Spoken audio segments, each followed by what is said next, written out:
जाटव जी, ठीक है डीपी यादव जी, आऊंगा आपके पास। शांत प्रकाश जाटव जी, देखिए बयान जो निकल गया मुंह से वो रिकॉर्ड बन जाता है। आपने भी कई ऐसे मुद्दे उठाए हैं जो प्रधानमंत्री उस समय के मनमोहन सिंह जी ने दिए थे और बाद में बार बार उन्होंने सफाई दी, लेकिन आपने मानी नहीं। तो मुद्दा तो बड़ा बन चुका है और बड़ा नुकसान होने वाला है आपको, क्योंकि लोकसभा चुनाव में हम देख चुके हैं दलित वोटों के कारण के आपकी जो है सीटें घट गई थी। शांत प्रकाश जी, अंबेडकर भू माफिया है और ये जिस जगह खड़े हैं वो जगह इनकी, और जो उंगली का इशारा है वो आपकी संपत्ति पर है।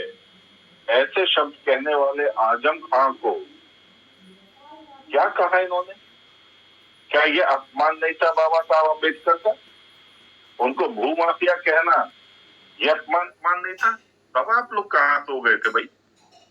रमाबाई, जो बाबा साहब अम्बेडकर की माताजी का नाम है, रमाबाई जिला, आपने वो जिला बदल दिया, कानपुर देहात रख दिया।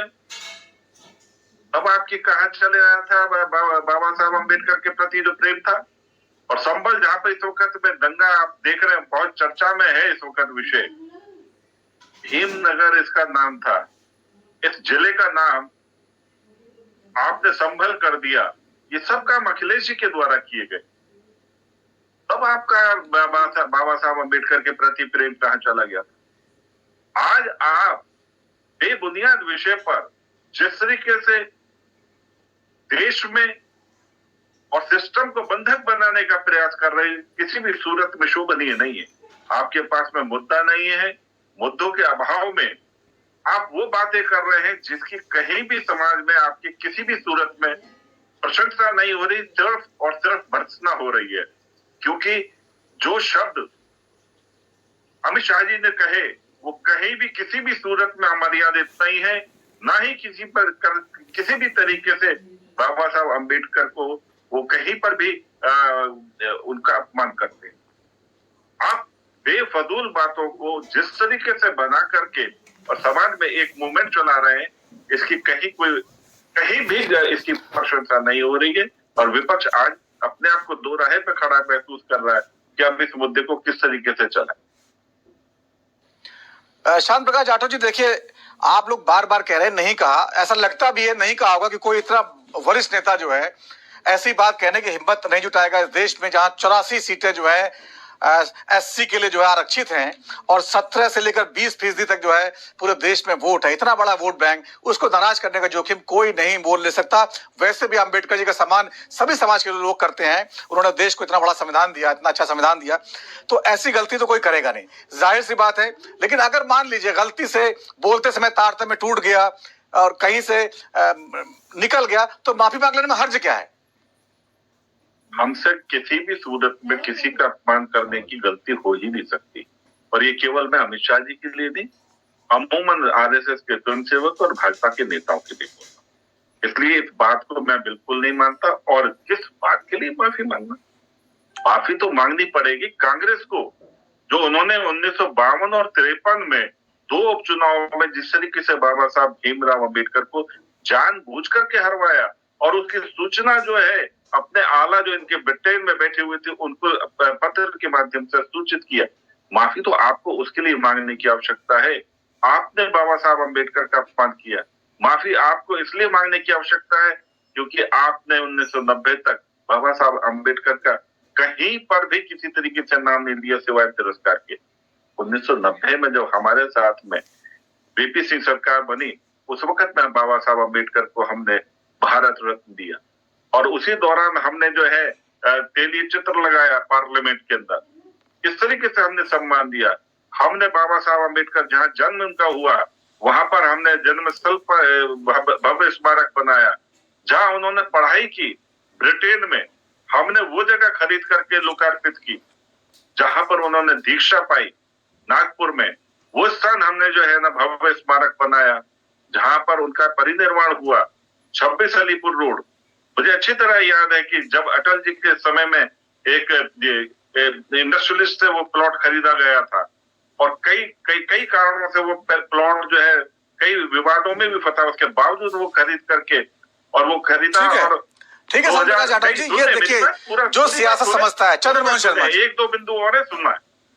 और अभी आएंगे शांत प्रकाश जी, बहुत लंबी चर्चा है, आएंगे दोबारा, फिर आएंगे, मौका देंगे आपको। आप आते रहना, मगर ये आधी बात को क्यों छोड़ करके जाएंगे? मैं ठीक है, बोलिए सुनने के लिए बैठा हूँ। बोलिए। आपने कांग्रेस ने उस वक्त में जब इनकी सरकार बनी, इन्होंने वहां पर बिजली काट दी, और जब हमारी सरकार मोदी जी के नेतृत्व में बनी तब वहां पर भव्य स्मारक बनाया गया। और इसी तरीके से अटल जी के समय में जो अंबेडकर लाइब्रेरी की घोषणा की गई थी, उसका कुछ नहीं किया कांग्रेस ने। वो भी मोदी जी ने आकर के 2014 में वो इंटरनेशनल लाइब्रेरी बनाई। इसी तरीके से महाराष्ट्र में हमने अंबेडकर मेमोरियल बनाया, हिंदू 12 एकड़ जमीन खरीद करके हिंदू मिल से, वो भी हमने बनाया है।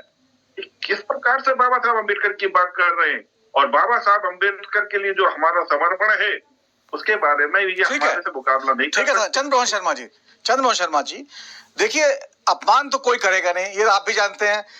इतनी बड़ी देश की हस्ती, इतना बड़ा उनका कद है, इतने समर्थक है उनके देश में, जो अगर मान लीजिए मुंह से निकल भी गया होगा अनजाने में, तो आप लोग इतना बड़ा मुद्दा क्यों बना रहे हैं उसको? आप क्यों सियासत कर रहे हैं उसके ऊपर? देखिए अपमान तो वो अभी भी कर रहे हैं आपके भाजपा के प्रवक्ता, और अभी आपकी बात को भी वो क्या कह रहे हैं, आपको ताकत और घमंड के अंदर कि आपको मुझे बोलना देना पड़ेगा। यही तो अपमान है, और अपमान किस बात का है? हमने ये करा, हमने वो करा, हमने वो करा, हमने वो करा, इसीलिए तो हम कहते हैं अम्बेडकर अम्बेडकर अम्बेडकर। जो बीच में नहीं अम्बेडकर अम्बेडकर, बीच में क्यों नहीं? एक काम बताओ, तुमने क्या करा अम्बेडकर जी के लिए? शांत प्रकाश जी एक करके बोल लेते हैं, आपको फिर पार्लियामेंट में भी गुंडागर्दी और टीवी डिबेट में भी गुंडागर्दी। हाँ, थोड़ा शब्दों के मर्यादा का ध्यान रखें। शांत प्रकाश जी दोबारा फिर आता हूं आपके पास। चंद्रमोहन शर्मा जी देखिए, शब्दों के मर्यादा का ध्यान रखेंगे हम लोग। अभी जो है आपके पास सज्जन बोल रहे हैं, इनको बोलिए कि यही बोल रहे, हम इनकी बात को आराम से सुन लेते हैं। यही इनकी सभ्यता है, यही हमारी सभ्यता। नहीं, वो बोल चुके हैं, आप बोलिए। ऐसे मैं डिबेट नहीं करता हूँ, तो या तो मैं ट्वीट करता हूँ या मैं डिबेट नहीं करूंगा। नहीं, आप ऐसे फालतू फंड की डिबेटों में नहीं बैठ रहा हूँ, जब बेवकूफ लोग बैठ। ठीक है, चंद्रमोहन शर्मा जी जो है वो बात नहीं रख पाए अपनी, चले गए शायद। डॉक्टर इंदुकांत दीक्षित जी, जिस तरह का रवैया सियासी दल दिखा रहे हैं, जाहिर तौर पर आपने सबकी बातें सुनी, सबकी बात। आज बीजेपी के कई सीएम भी आए जो है मोर्चे पे और जवाब देने लगे। क्या लगता है आपको बीजेपी बैकफुट पहुंच गई इस मुद्दे को लेकर? जी नमस्कार नवीन जी, मेरी आवाज आ रही है? जी। हमारे जितने को पैनलिस्ट उनको भी नमस्कार। और मैं कहना चाहता हूं कि चंद्रमोहन जी जिस बात पे इतना रूठ गए या इतनी नाराजगी जता रहे थे, वो भी उचित नहीं है। और उन्होंने तो बिल्कुल अभी वो जुड़े हुए, तो मैं कहना चाहता हूं कि वो इस बात का संज्ञान अवश्य लें। उन्होंने कहा कि ऐसे बेवकूफ लोगों के साथ में बहस नहीं करना चाहता हूँ। अब इस ढंग के बयान देने वाले खुद अगर वो दूसरों को कहते हैं कि वो उचित ढंग की भाषा का उपयोग नहीं कर रहे, तो ये उनको खुद समीक्षा करनी चाहिए, आत्मान्वेषण करना चाहिए। जहाँ तक ठीक है भविष्य में वादा करें क्या ऐसी गलती नहीं होगी। ठीक है, देखिए शांत प्रकाश जाटव जी क्या कहते हैं। शांत प्रकाश जी सीधे माफी की मांग कर, वो भी अमित शाह जी का, मतलब कि बीजेपी में अमित शाह जी के इस्तीफा मांगने का मतलब जो है इनको भी पता है। तो अभी सियासत बहुत तगड़ी हो गई, अब आप लोग बहुत बुरी तरह से घिर गए हैं, क्या करिएगा आप? माफी मांगने की बात जो इन्होंने कही है, तो ये 1952-53 में जो उपचुनाव में बाबा साहब अम्बेडकर को इन्होंने जानबूझ करके जो हराया, ये उसके लिए माफी मांग लें।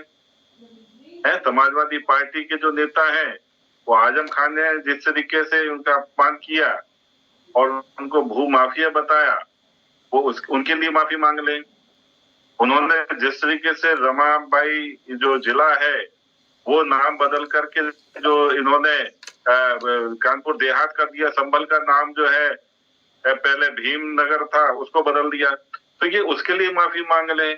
उसके बाद में जब ये माफी मांग लेंगे तो फिर हम भी बनाएंगे मन की भाई हाँ इनकी नाजायज मांग को माना जाए या ना माना जाए। लेकिन शांत प्रकाश जाटव जी देखिए मामला थोड़ा गंभीर है।